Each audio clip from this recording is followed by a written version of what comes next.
Hey, this is Gene. I'm just talking after the derby. I think we played well for what we could do. I think the tactics was spot on. Not so sure about the substitutions later in Don't you that just game, but love that new clothes feeling? uh, Mark is going to start his review. I think we had a couple. Yeah, we had they scored their first two goals after we had a claim. First of all, when Marcus was thrown down, at least that's a yellow and a free kick, or that could be a red and the guy is off. And the same thing also happened under Delo. If Garnacho gets the ball over Edison, that's probably another red, and he's off, and it could be 2-1 after that.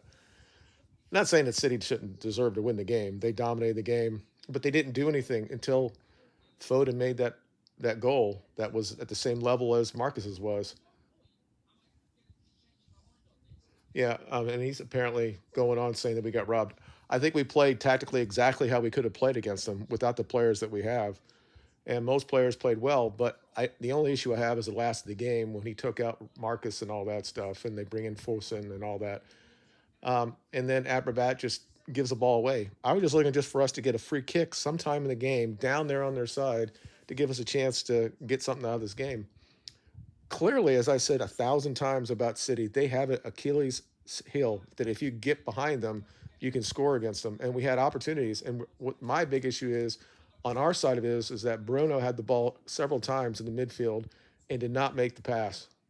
There were guys that were wide open. Garnacho was open so many times in this game, and they finally sent it to him at the end of the game, and he goes in, and if he's a tenth of a second quicker, he's past the goalkeeper. He pulls down. It's a penalty. He might be off. At that point, it's 1-1. If Bruno kicks the field gets the penalty, it's 2-1, and we might end up holding on to a win.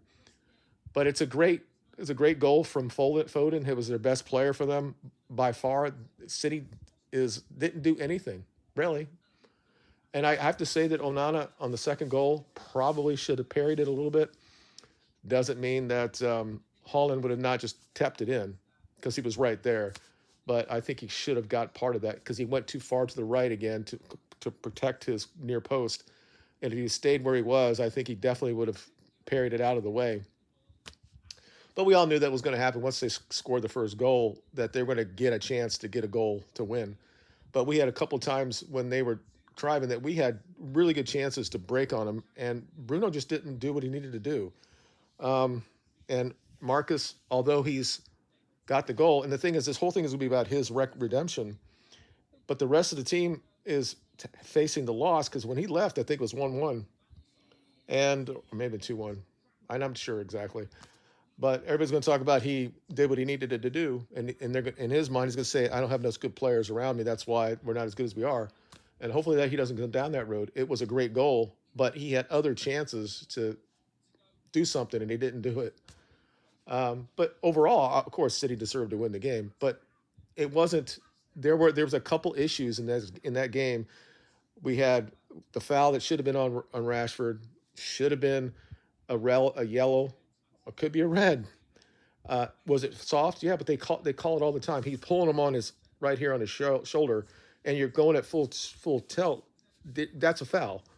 So they don't turn around and now because they just come down after that and they score. Foden gets that goal, and then after the Garnacho one, when he's through, and the guy makes a good thing, and he does get a little bit of the ball, but he takes Garnacho out. He takes him out. So anywhere else on the field, that's a foul. Even if you touch the ball, it's still whatever you want to call it, dangerous play or whatever. That's clearly a foul, and that would have been a red and the penalty. And they went down the next, and they scored again. And then you can't even talk about what happened at the end. We just kept losing the ball. And the difference between us, there's a little bit of talent difference, of course, and they had all their players except for one guy, is that they are continually go after and try to get the ball back. We don't have that in our DNA right now. We just don't. And that's why we're not going to be at the same level as City because we don't continually go after the ball. This team has won the treble last year. They've won a lot of championships. They won all this stuff, and they still play like they have a chip on their shoulder. But let me tell you this: they have a Achilles, and we know what it is.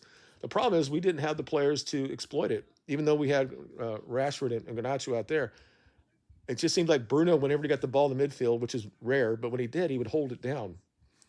But anyway, I'm not going to say anything. I think for all of them, they all are 6% or over 6 when it comes to player ratings, uh, except the subs. I think the Aberbat would be below that because he made a stupid error right there. And I think for about 80, 75 minutes of that game, they were all around 7.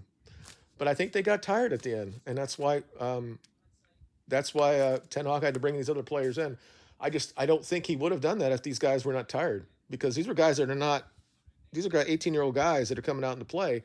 I don't think he could have. Somebody must have, somebody said something. They're dead on their feet. But I thought we played okay, and I think that we probably deserve something out of this. But at the same time, they had 35 goals or shots or something. Great first goal for them, just as good as Marcus's. But the other ones after that, that's on us. And I think that, again, I think Onana could have probably stopped that. But at that point, he played really great in that game anyway, so I'm not going to blame him for that. It's unfortunately, if we'd have beat Fulham, this wouldn't be a big deal. But it is what it is. And it looks like right now we're not going to be in the Champions League. We're going to be in the Europa League. We just got to stay with the top 6, and just go on with that, and just continually see what we're going to do with this, and get this whole thing about getting rid of Ten Hag. He'd had the right taxes. We did everything we could have done. We had chances to get up 2-0, and we didn't do it. And a great goal from them made it 1-1. And we had chances to make it 2-1. And then what should have been a foul on them, but wasn't called, could have been a penalty, wasn't called. And it is what it is. So I'm okay. I'm okay with it. But I'm going to let it go. We move on, and we'll see where we go from here. We have like 10 games left, 11 games left. We just had to do as many freaking things we can do to win these games. The problem is everybody's getting injured. Evans got hurt. Evans was dominating Holland. He had one chance the entire first half that he should have scored from, but Varane and Evans just dominated them back there. They couldn't do anything with it. So when he brings new guys in, the guy gets hurt. You bring new guys in, they end up finding guys that are open. And Foden has now had 5 goals against us. Yeah. I guess he's the real Manchurian. But I'm going to leave it right now. I'm going to listen to Mark, see what he has to say. He's saying we got robbed. You can't really say that. They dominated the game. We had the right tactics. Players had a little bit more confidence. We might have been up 2-0. Who knows what happens at that point. We did lose our little thing. For 9.5 years, we hadn't lost a game after we'd been up with the league at halftime. And we were good all the way up to about the 70th minute. And then things started going away from us. But that's expected when these guys are defending for so long that there's nobody on the bench that can come out and be at the same level. And you don't expect Aberbat to come in and lose the ball like that. Him and Casemiro had a couple of issues with that. And Bruno did the same thing, but McTominay, when they're midfield, they didn't know who was getting the ball. Mino, and it's like, take the control of the ball. But the big difference between these teams, other than the talent, is that Man City always comes back after they lose the ball. And they're always trying to get on top of you and all that stuff. And we don't do this. We don't either have it in our DNA, or we don't have the players to do it. Until we have that mentality, we'll never be at that level. Okay, that's all I have to say. You guys have a good day, and we'll talk to you later. Bye.